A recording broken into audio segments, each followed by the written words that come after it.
¿Cómo están ustedes? Bienvenidos a un nuevo capítulo de Hablemos de Justicia. La próxima media hora conversaremos de temas relevantes para la ciudadanía que tiene que ver con la administración de justicia. En este programa que se emite desde el Salón de Honor de la Corte Suprema y que busca educar, informar y también generar debate. En el mes de junio de este año se promulgó una ley que ha sido discutida y muy analizada, la que se denominó Agenda Corta Antidelincuencia. Y en este programa, en este capítulo, queremos analizar uno de los cambios legales asociados a esta mini reforma, la que tiene que ver con la derogación de la agravante de multiplicidad de malhechores. Les quiero presentar a los dos invitados de este capítulo. En primer lugar, José Pérez Anque, él es juez del Séptimo Tribunal de Juicio Oral Penal de Santiago. Magistrado, muchas gracias por estar acá. Siempre un gusto poder participar. Y también Felipe Sologuren, él es abogado, específicamente del Estudio Insunza y también voluntario de la Fundación Pro Bono. Abogado, también muchas gracias. Gracias a ustedes por la invitación. Los quiero invitar a ver una nota que es introductoria para luego conversar durante los próximos 20 minutos más o menos. Perfecto.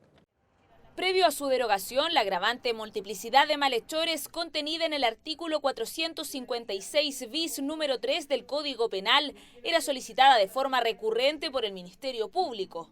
El objetivo, acreditar ante el juez la indefensión de las víctimas durante la comisión de delitos de robo o hurto.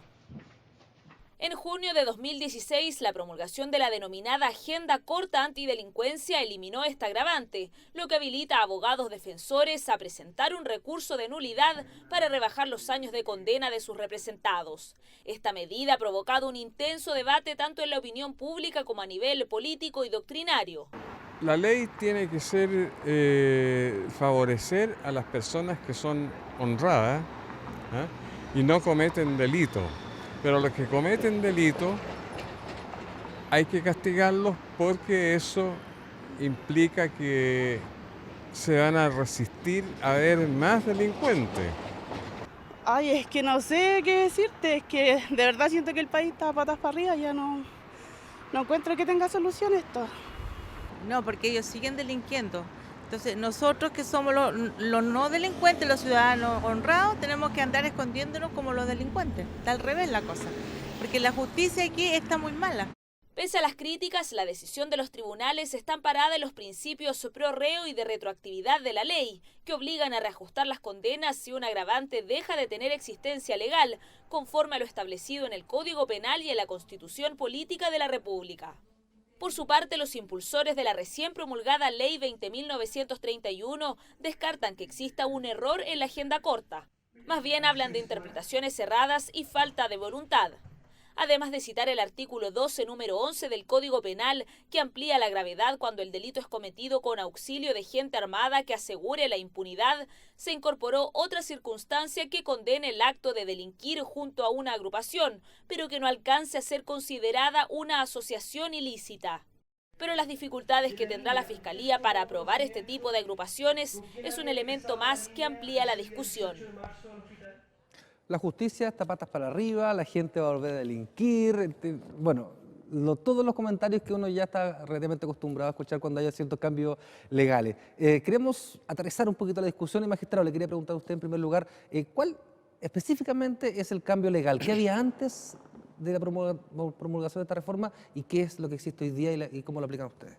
Existía la agravante contemplada en el numeral tercero del artículo 456 bis del Código Penal, que señalaba que los delitos de robo y hurto será circunstancia agravante cometer el delito dos o más malhechores, dos o más personas, que se llama comúnmente pluralidad de malhechores. Esa norma permitía que si dos personas simplemente a la salida de un bar o se habían predispuesto para robar o querían obtener dinero para seguir robando, premonidas de un cuchillo, de un arma o de algún otro elemento, cometían un delito de robo con violencia o robo con intimidación y el tribunal, acuérdense, si es que el Ministerio Público la invoca, estaba facultado para poder aplicarla. ¿Por qué? Porque el delito había sido cometido efectivamente por dos o más personas. Esa norma, ese agravante de responsabilidad, ya no existe, fue derogada. y fue sustituida por otra que habla por agrupación de personas que se hayan reunido o estén reunidas para perpetrar cierto tipo de delitos, que es una hipótesis de coautoría cercana a la asociación ilícita. Está un peldaño más abajo de la asociación ilícita. Por lo tanto, tiene requisitos objetivos mucho más altos que el Ministerio Público debe acreditar antes de formular la acusación. Abogado, entonces, pues, según lo que se desprende de lo que dice el magistrado, se subió el estándar para castigar esta pluralidad de malhechores, ¿cierto? Sí, yo particularmente concuerdo con el magistrado. Se le produce un problema probatorio al Ministerio Público, donde va a tener que acreditar para poder aplicar esta atenuante que hay un cierto grupo y que el imputado actualmente pertenece a esa agrupación y que esa agrupación tiene un objeto determinado, que es cometer determinados delitos que la ley señala. Antes se hablaba de 2 o más malhechores. Existía toda una discusión de quiénes eran los malhechores, si se exigía un antecedente previo, ¿no es verdad?, o si la pluralidad de haber 2 o más individuos. Entonces, evidentemente que esta norma sí exige el estándar probatorio que lo acerca a una asociación ilícita, no siendo una asociación ilícita, porque evidentemente la asociación ilícita tiene un estándar mucho más elevado en cuanto a permanencia en el tiempo, centros de decisión común, jerarquización de las funciones. Pero no debemos perder de vista que, citando la nota que nos han mostrado, la justicia no es que esté patas para arriba, sino que efectivamente acá se ha sustituido una agravante por otra, y en términos globales se ha aumentado los niveles punitivos de pena de los delitos de robo y otros similares. Es decir, hay una legislación que tiene una firme voluntad de endurecer las penas y de que los infractores de esas penas reciban una pena privativa y efectiva, digamos, de libertad. Ese es el marco que nosotros situamos. Magistrado. A mí me gustaría agregar, porque es un punto muy importante, que las personas no han llegado a comprenderlo y que de cierta manera explica por qué el legislador optó por derogar aquella agravante. La forma de determinación de las penas en los delitos de robo, hurto y otros más que fueron incorporados como la receptación, fueron modificadas. Por lo tanto, específicamente lo que estamos hablando, que es la gran mayoría de estos ilícitos, robo con intimidación, robo con violencia, el marco sancionatorio quedó extremadamente rígido y duro. O sea, las penas van a partir en 5 años y 1 día, siempre, hasta en lo que es el presidio mayor en su grado máximo, que era lo que se permitía, o sea, hasta los 20 años. Si a ese marco sancionatorio le hubiéramos agregado una atenuante que era de muy fácil configuración, muy fácil, porque era un elemento objetivo, haber cometido el delito 2 o más malhechores. Claro, sí. Por lo tanto, las penas prácticamente estarían empezando en un grado de 10 años y 1 día a 20. Claro.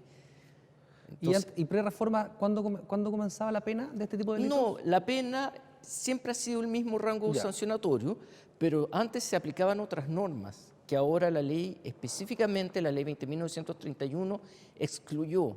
Antes uno entraba a jugar con lo que era el artículo 68 del Código Penal, artículo 69, el 68 bis, que establece las circunstancias, la compensación racional entre circunstancias atenuantes, agravantes y que de una determinada forma podía incluso llegar a permitir en rebajar 1 o 2 grados la pena. Por lo tanto, una persona podía ser condenada a un robo con intimidación a la pena de 541 días. En la actualidad, con la forma de determinación de pena, aquello ya no va a ser posible. Claro. Por lo tanto, la pena mínima que va a enfrentar va a ser la de 5 años y 1 día. Sí. Abogado, usted es penalista, ¿cierto? Litigante. El análisis práctico que hace esta ley es ese equilibrio que usted dice. Por un lado, obviamente, se aumentan las penas o el inicio de la pena, y por el otro se quita ese atenuante que era de muy fácil la aplicación, ¿no? Así es, claro. En la práctica lo que hace, digamos, la ley es borrar, digamos, de un plumazo, por decirlo de alguna forma, cómo los tribunales venían determinando la pena desde hace muchísimos años, o sea, desde que está en vigencia, digamos, el Código Penal, que es lo que hablaba el magistrado en relación a los artículos específicamente 65, 69. Todas esas normas que entran a jugar para la determinación de pena son borradas de un plumazo, y la nueva ley nos dice, ¿sabe qué? Se van a mantener algunas penas, voy a elevar otras penas, pero el marco, digamos, que puede recorrer el tribunal no puede bajar, como se hacía antes, a los mínimos establecidos en la ley, y eso significa que vamos a tener efectivamente penas muchísimo más altas y penas probablemente en la mayoría, digamos, de los casos sin beneficio alguno de la ley que establece pena sustitutiva. Llámese libertad vigilada, que es bajo, obviamente, 5 años. Es importante ese punto, efectivamente. La ley 18.216, modificada por la 20.603, permitía, cuando uno rebajaba la pena desde el mínimo, sea que uno le considerara 3 años y un día o 4 años, concederle cierta forma alternativa de cumplimiento a la pena corporal efectiva. Eso, en la actualidad, con la dictación de la ley 20.931, ya no es posible, porque la pena, la aplicación de la ley 18.216 no cabe para aquellos delitos que sean superiores a 5 años. El tope es 5 años. Exacto. Magistrado, en la aplicación se ha concordado entre ambos que este es un problema probatorio, o sea, se aumentó la rigidización de esta agravante. En la práctica, pre-ley y post-ley, o pre-reforma, ¿qué debería acreditar aún más el Ministerio Público para acreditar esta de 2 o 3 malhechores? A ver, miren, lo vamos a leer porque de verdad las exigencias son muchas. Por mientras que lo busca, concordamos que antes bastaba la objetividad numérica, ¿cierto? Así es. Bastaba que fuera 2 o más, y era el tribunal tenía que acceder a esta agravante, ¿cierto? ¿Y ahora? Para que ustedes vean, una de las modificaciones de la ley 20.931 fue al artículo 226 bis del Código Procesal Penal, que establece las técnicas especiales de investigación. Claro. O sea, hemos elevado a tal categoría, a tal complejidad esta agravante, que ha tenido que ser introducida en esta norma, el artículo 126 bis, que habla y se refiere a la interceptación, a la autorización de interceptación de comunicaciones telefónicas, el registro de la interceptación, notificación al afectado y ciertas otras normas.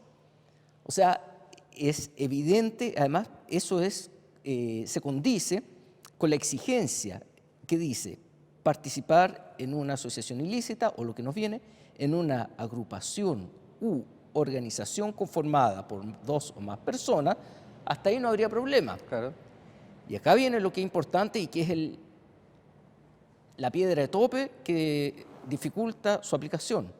Destinada a cometer los hechos punibles previstos en estas normas, aun cuando esta o aquella no configure una asociación ilícita. Entonces el Ministerio Público ya no le basta con acreditar, sí, actuaron 2 o más personas, sino tiene que acreditar que era una asociación o una agrupación de personas destinada para cometer esos delitos. Claro. Entonces, es de un estándar superior, y en eso se entiende también que pueda requerir al juzgado de garantía, por ejemplo, la autorización de interceptación telefónica. Claro, o sea, sube el estándar desde uno de los inicios de las causas, ¿cierto?, que es la vulneración de estos derechos constitucionales que tienen que ver con la privacidad, las comunicaciones, etcétera. ¿Están preparadas las policías, están preparados el Ministerio Público para esta exigencia de la ley, abogado? Bueno, es una respuesta, es una pregunta, digamos, de difícil respuesta. Si está preparada, digamos, la policía o el Ministerio Público, eso implica, digamos, hacerse una pregunta, digamos, de cuántos recursos voy a destinar para la capacitación, principalmente de las policías, y cuántos recursos voy a destinar, por ejemplo, para el Ministerio Público. Son hechos públicos y notorios que el Ministerio Público se ha sumado, digamos, a demandas, por ejemplo, de reivindicación en cuanto a temas laborales que le afectan propiamente en relación a su financiamiento. Entonces, es una respuesta que va más por ese lado. Ahora, lo que sí hace esta norma, evidentemente, es imponerle mayor carga de trabajo. Como decía el magistrado anteriormente, la agravante anterior estaba estructurada sobre una base objetiva, y si bien esta nueva agravante que sustituye a la anterior agrega ciertos elementos normativos que van a hacer más difícil el trabajo, digamos, del Ministerio Público.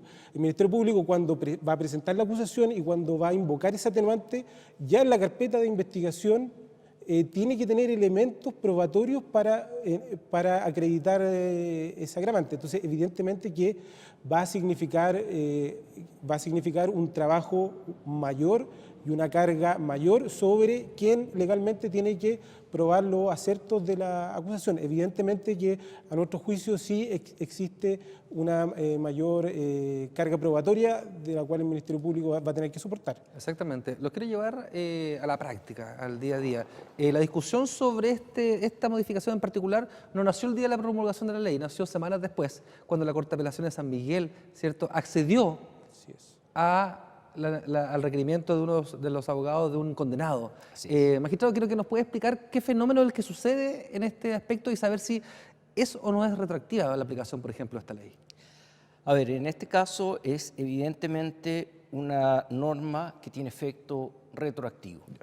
En la Constitución Política tenemos en el artículo 19, numeral tercero, la Constitución asegura a todas las personas ciertas cosas, y una de ellas es la irretroactividad de la ley penal, salvo que favorezca y que le sea más beneficiosa. Por lo tanto, esa norma constitucional debemos, a su vez, relacionarla con el artículo 18 del Código Penal, que establece algo en términos similares. Por lo tanto, cuando la norma penal posterior es más beneficiosa para una persona condenada que esté cumpliendo, incluso la norma habla que ya haya cumplido, el tribunal está llamado de oficio o a petición de parte para proceder a revisar aquella sanción. Y esto es algo que se está haciendo. Se ha llamado la atención por ese fallo de la Corte de Apelaciones, pero en nuestro tribunal, por ejemplo, en el Séptimo Tribunal de Juicio Oral o Penal, ya se aplica, en todos los tribunales ya se ha dejado de aplicar la norma del artículo 456 bis, número 3. Todos tenemos audiencias de revisión de sentencia en las cuales los abogados defensores están solicitando modificar las penas ejecutoriadas y que ya estaban siendo cumplidas en virtud de esta modificación legal. Claro. Es más, te puedo dar un ejemplo concreto. No me acuerdo el día que fue publicada esta ley, pero el día anterior había sido realizado en mi tribunal un juicio oral en el cual se consideró, en el veredicto se consideró la circunstancia agravante y pluralidad de malhechores. Al día siguiente se publicó la ley. Claro. Y la sentencia que fue dictada 3 días después fue con acuerdo a la nueva ley y sin considerar la agravante que había sido señalada en el veredicto, en virtud del artículo 18 del Código Penal y del artículo 19, número 3 de la Constitución Política de la República. Perfecto. Entonces, abogado y magistrado, ¿cómo debería ser la situación? Cualquier abogado defensor que tiene una persona que es condenada, ¿cierto?, que está cumpliendo su condena, debe recurrir al tribunal que dictó la sentencia y decir, atención, ¿cierto?, la pena es mayor por un agravante que ya no existe en el ordenamiento. ¿Así es? Así es, sí. Este fallo, digamos, de la Corte de Apelaciones, bueno, nos da luces, evidentemente, al respecto, y nos dice, en nuestro ordenamiento, ¿no es cierto?, legal, ha dejado de existir esta agravante, y nosotros tenemos que aplicar, ¿no es cierto?, las normas 65 al 69 del Código Penal, que fueron las que fueron eliminadas con respecto a la nueva normativa legal, pero esas normas se tienen que, son las aplicables al momento de la comisión del ilícito. Entonces, al no existir una circunstancia agravante y quedar supervivientes circunstancias atenuantes, aplicando las normas de determinación de pena que por mucho tiempo se aplicaron por los tribunales de justicia, el fallo hubiese sido distinto. Y el fallo permite, digamos, hacer una reducción o una rebaja de pena. ¿Es interpretable esto o no? Sí, no es una cosa objetiva. Ya. No es que siempre y en todo caso la persona, el sentenciado, va a tener reducida su condena, porque lo que señalaba muy bien depende de la cantidad de circunstancias atenuantes y agravantes que con anterioridad teníamos que nosotros considerar, claro, de conformidad al artículo 65 hasta el artículo 69, específicamente de manera más genérica en el artículo 68.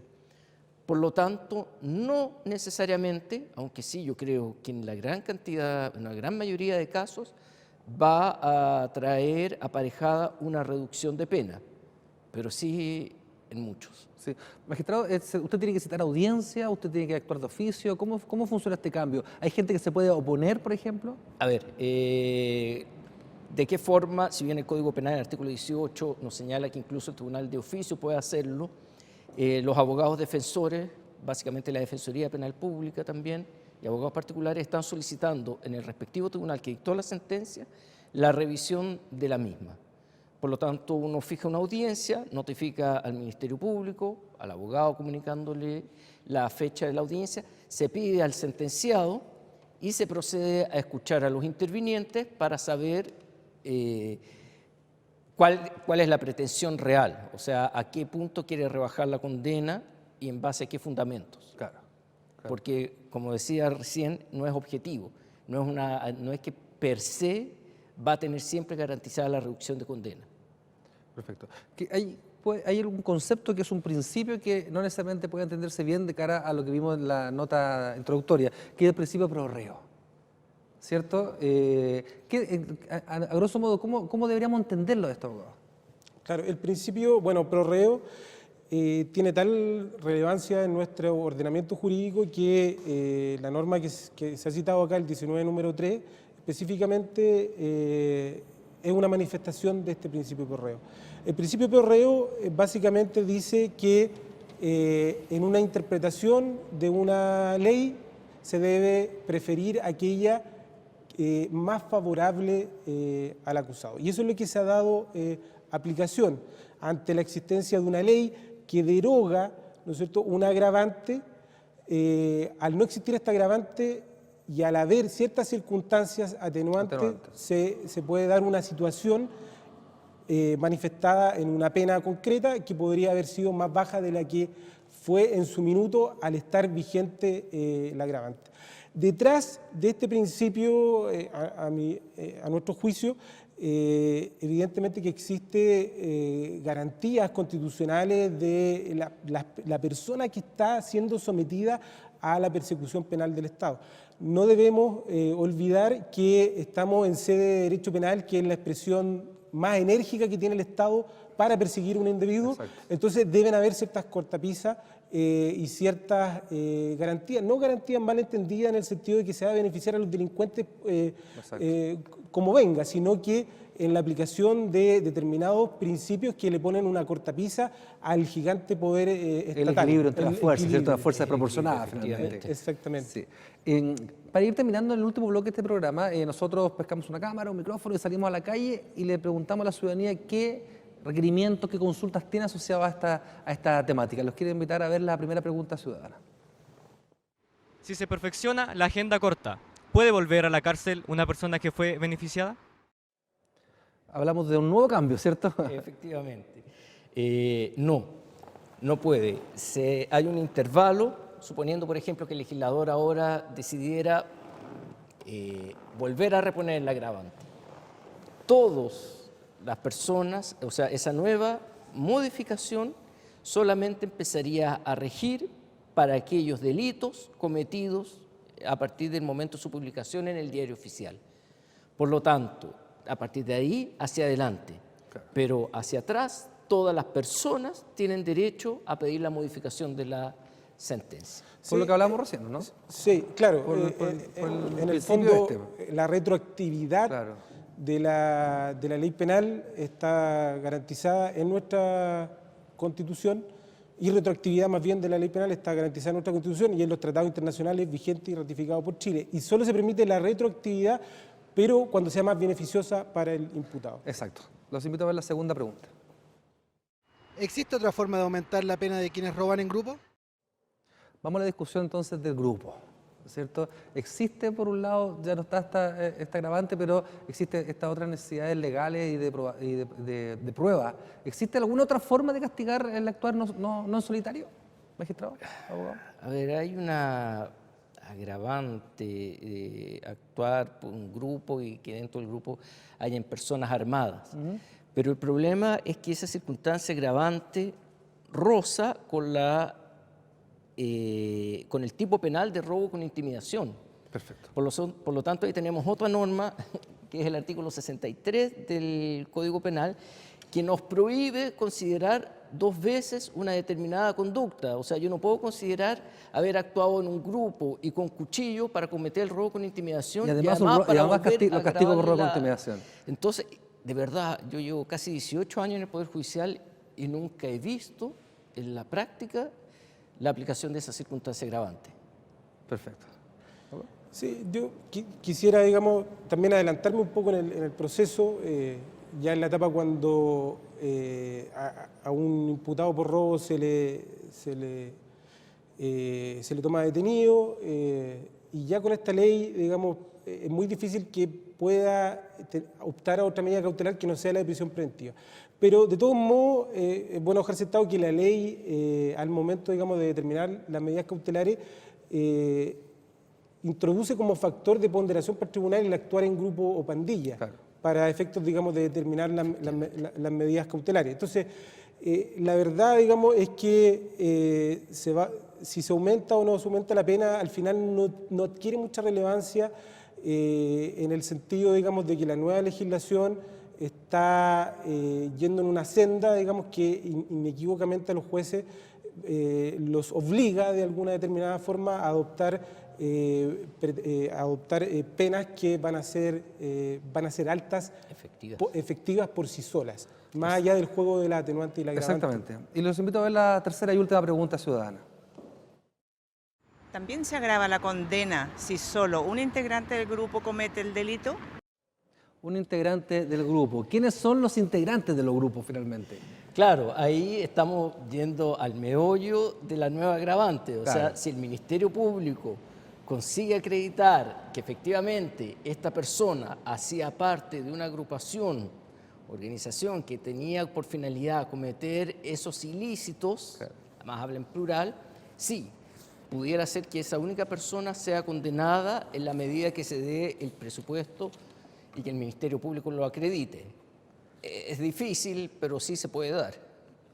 ¿Abogado, algo más por último? Sí, no, concuerdo plenamente con el magistrado. Acá eso va al meollo del asunto y volvemos al mismo tema que discutíamos hace un rato, en el sentido, digamos, de cuáles van a ser los requisitos que se van a exigir, los elementos normativos que introduce esta nueva agravante, que va a dificultar la labor del Ministerio Público en ese sentido. Exactamente, y también de los jueces a la hora de valorar. Bueno, nosotros tenemos que valorar objetivamente lo que se nos rinda en la audiencia de juicio oral. Ahí tenemos, pero hay una cosa, que es el principio de congruencia, y los elementos para considerar ese agravante por parte del tribunal tienen que estar descritos en el hecho. Que es la acusación. En la acusación. Claro. Por lo tanto, no nos basta con que después se acredite que efectivamente hacía parte de una agrupación y tenemos todos los elementos, si es que aquello no fue incorporado en la acusación. Un tema vigente, actual y también con impacto cotidiano tanto en los tribunales de justicia como en las cortes de apelaciones. Me quiero despedir los dos invitados de este capítulo. José Pérez, magistrado del séptimo Tribunal de Juicio Oral de lo Penal de Santiago, y también Felipe Sologuren, abogado penalista. A ambos, muchas gracias por participar en este programa. Gracias a ustedes por la invitación. Por mi parte, nos encontramos en un próximo capítulo de Hablemos de Justicia. Muchas gracias y hasta pronto.